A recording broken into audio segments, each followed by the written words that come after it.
Hello students, तो आज के इस वीडियो में अपन बात कर रहे होंगे chapter wise weightage of maths. ठीक है, फॉर जेईई मेंस एग्जाम। ठीक, तो आखिर में मैथ्स में जितने भी चैप्टर्स हैं उन चैप्टर्स के कितने कितने क्वेश्चंस आ रहे हैं आपके जेईई मेंस में, ये बेसिकली अपन देख रहे होंगे आज के वीडियो में। ठीक है, जिससे कि आपको एक आइडिया लग जाएगा कि कौन से चैप्टर को आपको कितना इंपॉर्टेंस देना चाहिए। ठीक है, तो चलो स्टार्ट करते हैं वीडियो पे इसको फर्दर। लेकिन जो भी स्टूडेंट जो पहली बार चैनल पे आए, अभी तक सब्सक्राइब नहीं किया, प्लीज आपसे रिक्वेस्ट है कि आप चैनल को सब्सक्राइब कर दो, सपोर्ट करो, अपने फ्रेंड्स के साथ भी जरूर शेयर करते रहना चैनल को अगर आपको पसंद आ रहा हो तो। ठीक है, देन आफ्टर बात करें तो टेलीग्राम चैनल अगर आपने ज्वाइन नहीं किया तो टेलीग्राम चैनल जरूर जाके ज्वाइन हो जाना, लिंक आपको डिस्क्रिप्शन बॉक्स में मिल जाएगा, सभी अपडेट्स आपको इस पे दिख जाएगा। ठीक है, और क्रैश कोर्स अपना चल रहा है पैरेलली, मैथ्स का क्रैश कोर्स, जिसको आप फ्री ऑफ कॉस्ट अवेल कर सकते हो। प्लेलिस्ट सेक्शन आपको दिख जाएगा मैथ्स क्रैश कोर्स का, जैसे ही प्लेलिस्ट सेक्शन में जाओगे उसमें WBJEE और JEE main crash course of maths के नाम से प्लेलिस्ट होगा। ठीक है, रिकॉर्डेड क्लासेस आपको मिल रहे हैं। ओके, और क्लास नोट्स, स्टडी मटेरियल अगर आप अवेल करना चाहते हो तो इसका प्राइस केवल 199 है। उसके लिए आपको गूगल फॉर्म जाके डिस्क्रिप्शन बॉक्स में फिल करना होगा।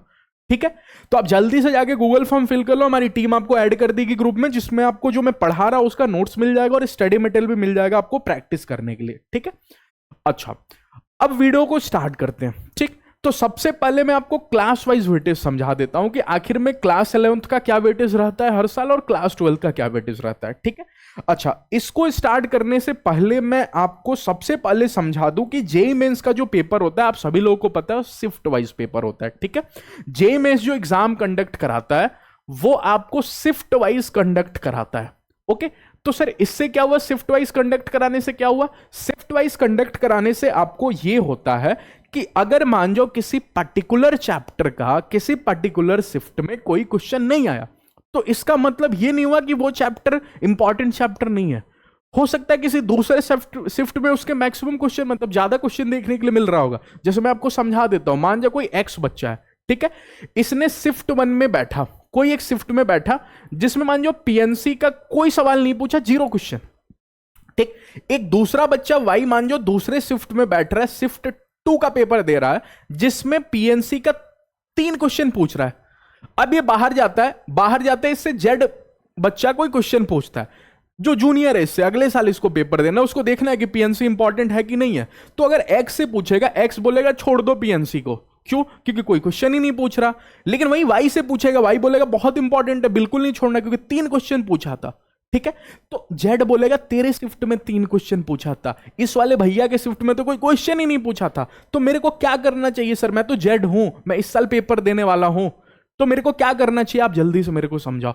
तो देखो, आपको सिंपली ये करना चाहिए कि अगर मान जाओ शिफ्ट 1 में इसका कोई क्वेश्चन नहीं पूछा, ठीक है, लेकिन अगर आपका किस्मत खराब रहा, अगर आप शिफ्ट 2 में पढ़ गए तो 3 क्वेश्चन तो देखने के लिए मिल रहा है ना। हाँ, लेकिन जिस चैप्टर का मैक्सिमम वेटेज 3 का है, आप ये मान के चलो कि मैक्सिमम शिफ्ट में इसका एटलीस्ट 1 क्वेश्चन तो जरूर देखने के लिए मिल रहा होगा। ठीक, तो अगर ये मैक्सिमम 3 का वेटेज रख रहा है ना, तो 1 क्वेश्चन मिनिमम जरूर पूछ रहा है, तो आप इसको इंपॉर्टेंट के लिस्ट में रख सकते हो। ओके, चलिए, मैं वीडियो में भी एक्सप्लेन करते रहूंगा कि कौन से चैप्टर को आपको कितना इंपॉर्टेंस देना चाहिए, कौन से चैप्टर को स्किप कर देना चाहिए, सारी चीजें मैं आपको वीडियो में समझाऊंगा। ध्यान से वीडियो को देखना, लेंदी हो जाए तो स्किप करके नहीं चले जाना। ठीक है, क्लास 11 की बात करो और क्लास 12 की बात करो तो हर साल देखो क्लास 12 का वेटेज ज्यादा रह रहा है। आप यहां पे देखो 57% क्वेश्चन क्लास 12 का, यहां पे 43%, लास्ट ईयर की बात चल रही है।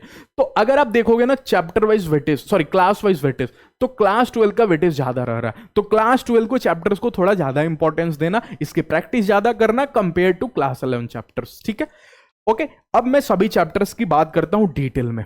ओके, सेट एंड रिलेशन की बात करो तो अपने आप में बिल्कुल अलग चैप्टर होता है, दूसरे चैप्टर से कोई कनेक्शन नहीं रखता सेट एंड रिलेशन। और आप देखोगे किसी किसी शिफ्ट में 2 क्वेश्चन पूछ रहा है। अच्छा, ये देखो, ये रेयरली है, आपको रेयरली कहने का मतलब मिनिमम कोई सवाल नहीं पूछे। ओके, और ये भी रेयरली है कहने का मतलब कि मैक्सिमम आपको हो सकता है किसी शिफ्ट में 2 क्वेश्चन पूछ रहा है, लेकिन जो कॉमन है मैक्सिमम शिफ्ट में वो आपको 1 क्वेश्चन बीच वाला, 0 से 2 के बीच में मिनिमम 1 क्वेश्चन हर शिफ्ट में आपको देखने के लिए मिलेगा ही मिलेगा।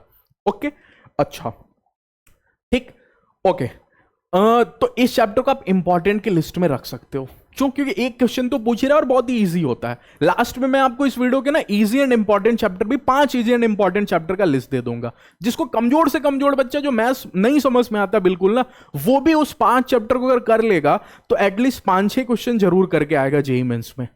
ठीक, तो उस 5 चैप्टर को बिल्कुल नहीं छोड़ना, अच्छे से सीख लेना। Okay, trigonometry, ratio and identities. अब इस चैप्टर की बात करो, लेंथी चैप्टर होता है, लेकिन इसमें ट्रिग्नोमेट्री इक्वेशन हालांकि स्किप हो चुका है। ओके, ट्रिग्नोमेट्री इक्वेशन की बात करो तो ट्रिग्नोमेट्री इक्वेशन आपके सिलेबस में है नहीं। ओके, बाकी आप बात करो तो सॉल्यूशन ऑफ ट्रायंगल भी आपके सिलेबस में नहीं है। लेकिन ट्रिग्नोमेट्री, रेशियो एंड आइडेंटिटीज की वेटेज की बात करो ना, तो वेटेज इसका कहीं 2 क्वेश्चन मैक्सिमम पूछ रहा है और मिनिमम आपको कोई क्वेश्चन नहीं पूछ रहा। एक एक क्वेश्चन हर शिफ्ट में आपको देखने के लिए मिल सकता है। ठीक है, तो बेटर क्या है कि अगर आप इस चैप्टर को स्किप भी करना चाहते हो, क्योंकि लेंथी चैप्टर होता है, स्किप भी करना चाहते हो तो चलो प्रैक्टिस आप अगर स्किप कर दोगे तो चलेगा, लेकिन फॉर्मूला बिल्कुल स्किप नहीं करना। इसके फॉर्मूला आपको याद होना चाहिए, एटलीस्ट कॉन्सेप्ट भी थोड़े बहुत पता होना चाहिए। क्यों? क्योंकि कैलकुलस पूरा ट्रिग्नोमेट्री का फॉर्मूला काम में आएगा ही आएगा। ठीक, तो इसके फॉर्मूले को जरूर याद रखना। Solution of triangle, height and distance आपके सिलेबस से डिलीट हो चुका है। आईटीएफ की बात करो तो अपने आप में थोड़ा सा ना बच्चे को डिफिकल्ट कंफ्यूजिंग लगता है। और वेटेज वाइज बात करो तो एक क्वेश्चन आपके शिफ्ट में पूछा जा रहा है, कोई कोई शिफ्ट में तो कोई क्वेश्चन नहीं दिख रहा, तो आप चाहो तो स्किप कर सकते हो आईटीएफ को। ठीक है, क्वाड्रेटिक भैया भूल के भी स्किप नहीं करना, क्योंकि इजी चैप्टर होता है, भले ही वेटेज उसका ज्यादा नहीं है, कोई कोई शिफ्ट में तो एक भी क्वेश्चन नहीं पूछ रहा है और मैक्सिमम शिफ्ट में आपको एक क्वेश्चन देखने के लिए मिलेगा क्वाड्रेटिक का। ठीक है, तो इसको आप स्किप नहीं करना क्योंकि इजी चैप्टर होता है। ठीक, कॉम्प्लेक्स नंबर की बात करो तो कोई कोई शिफ्ट में ना 2 क्वेश्चन भी पूछ रहा है, किसी में एक भी नहीं पूछ रहा है। तो बात करो ना कॉमनली, मतलब कॉमन बात करो तो एक क्वेश्चन मैक्सिमम शिफ्ट में देखने के लिए मिल रहा है आपको। तो कॉम्प्लेक्स नंबर भी इंपॉर्टेंट है, छोड़ना नहीं। हालांकि क्वाड्रेटिक से थोड़ा सा डिफिकल्ट लगता है बच्चों को। ओके, परम्यूटेशन कॉम्बिनेशन इसमें कोई फॉर्मूला नहीं होता, पूरा दिमाग का चैप्टर होता है। ठीक, लेकिन वेटेज रखता है। देखो 2 क्वेश्चन पूछ रहा है कोई कोई शिफ्ट में, ओके, और एक भी क्वेश्चन भी नहीं पूछ रहा है किसी शिफ्ट में, लेकिन कॉमन बात करो तो एक क्वेश्चन, ठीक है, हर शिफ्ट में आपको देखने के लिए मिल जाएगा, मैक्सिमम शिफ्ट में। तो पीएनसी को भी आप अपने लिस्ट में रख सकते हो, छोड़ना नहीं है। ओके, चलो आगे की बात करो अगले चैप्टर्स की। तो सीक्वेंस सीरीज देखो इंपॉर्टेंट इसलिए है क्योंकि वेटेज रखता है अपने आप में। जेईई मेंस का पेपर है जिसमें उतना ज्यादा क्वेश्चंस नहीं होता, 30 क्वेश्चन ही होता है आपको, उसमें से बात करो तो सीक्वेंस सीरीज का 2 क्वेश्चन पूछ रहा है। ओके, और मैक्सिमम शिफ्ट में एक क्वेश्चन तो मिनिमम पूछ ही रहा है। कोई ऐसा शिफ्ट नहीं दिखा लास्ट ईयर जिसमें सीक्वेंस सीरीज का क्वेश्चन ना हो। ठीक है, तो इसलिए सीक्वेंस सीरीज को आप अपने लिस्ट में जरूर रखना।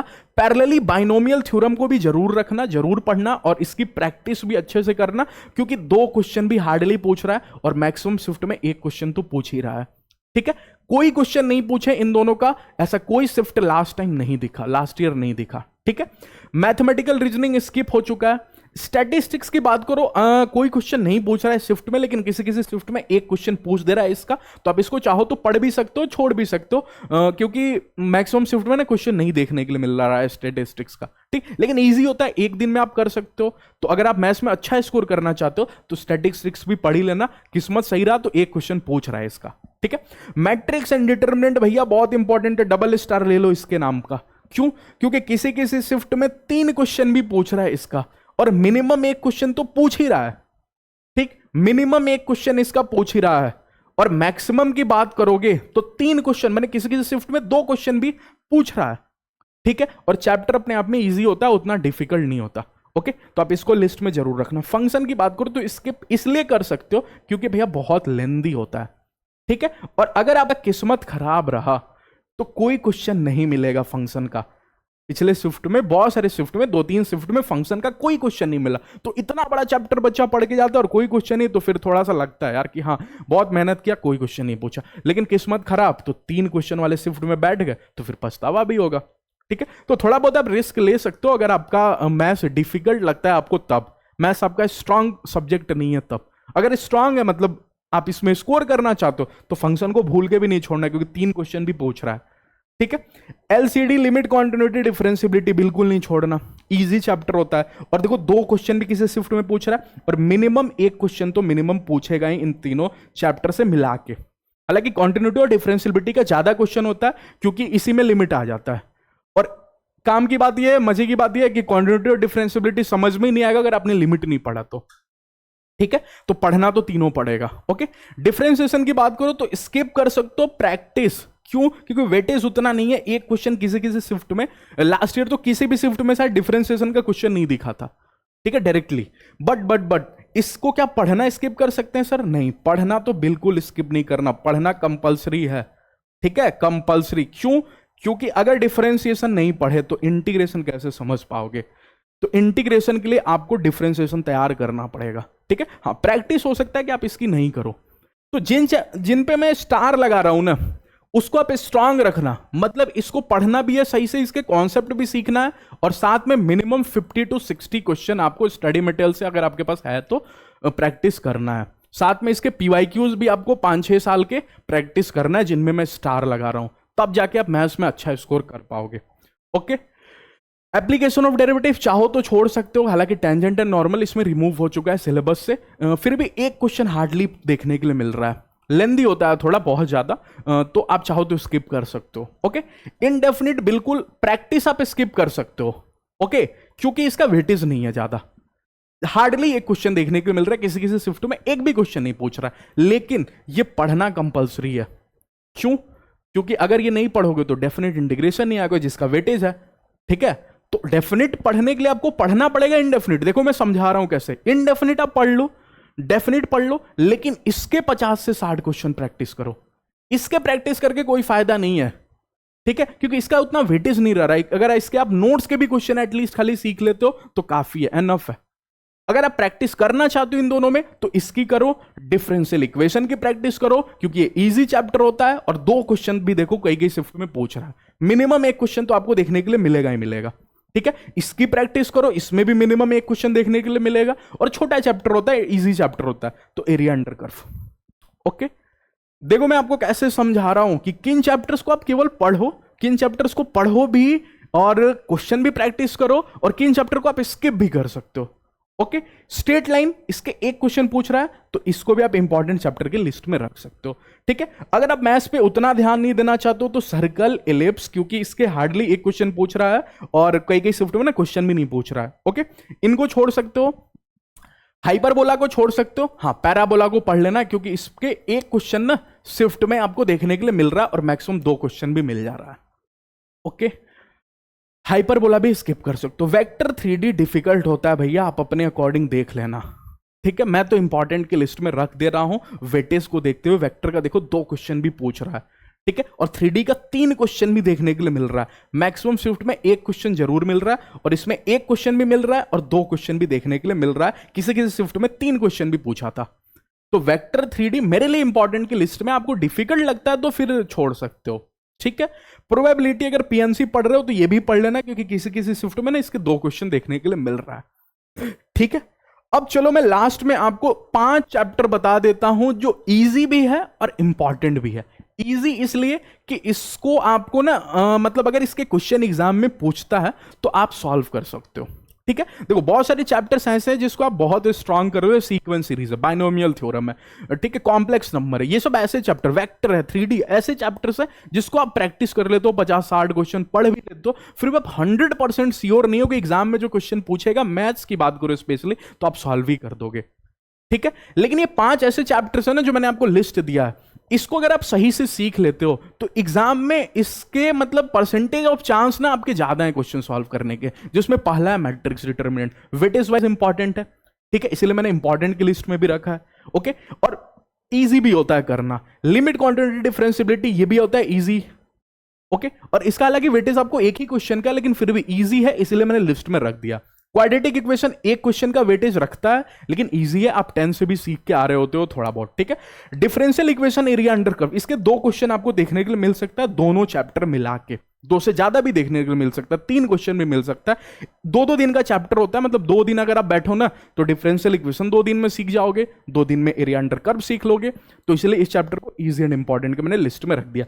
सेट रिलेशन बिल्कुल अलग होता है, लेकिन एक क्वेश्चन आपको मैक्सिमम शिफ्ट में देखने के लिए मिल रहा है, ठीक। तो अगर ये 5 चैप्टर आप पढ़ के जाते हो तो 5 से 6 क्वेश्चन आप बैठ के जेईई मेंस में आप सॉल्व कर सकते हो, ठीक है। और अगर आप अच्छा स्कोर करना चाहते हो तो जिन चैप्टर्स पे मैंने स्टार लगाया हुआ है उन चैप्टर को अच्छे से सीखो, अच्छे से पढ़ो, और 50-60 क्वेश्चन आप उसके प्रैक्टिस जरूर कर लो, ठीक है, और पीवाईक्यूज भी 5-6 साल के उन चैप्टर्स के प्रैक्टिस कर लो, आपका मैथ्स में अच्छा स्कोर आएगा ही आएगा। ठीक है, तो चलिए मिलते हैं नेक्स्ट वीडियो में। ऐसे ही पैरेलली मैं केमिस्ट्री और फिजिक्स के ऊपर भी वीडियो ला दूंगा जिसमें चैप्टर वाइज वेटेज में आपको समझा दूंगा। ठीक है, जिससे कि आपको ये आइडिया लग जाता है ना कि एक बार आपने पूरा सिलेबस कंप्लीट कर लिया तो एंड में अब आपको रिवाइज करना है, तो कौन से चैप्टर को कितना इंपॉर्टेंस दूं, किसको मैं ज्यादा रिवाइज करूं, किसको मैं मतलब ऐसे ही ऊपर से ही बस देख लूं, केवल फॉर्मूला वगैरह देख लूं, तो वो आपको तब पता चलता है जब आपको वेटेज पता चलता है उस चैप्टर का। ठीक है, तो अगर आपको हेल्पफुल लगा होगा वीडियो तो प्लीज लाइक कर देना, अपने फ्रेंड्स के साथ शेयर करना नहीं भूलना, और चैनल को अभी तक सब्सक्राइब नहीं किया ना तो सब्सक्राइब कर दो। ठीक है, चलिए मिलते हैं नेक्स्ट वीडियो में। Thank you all of you.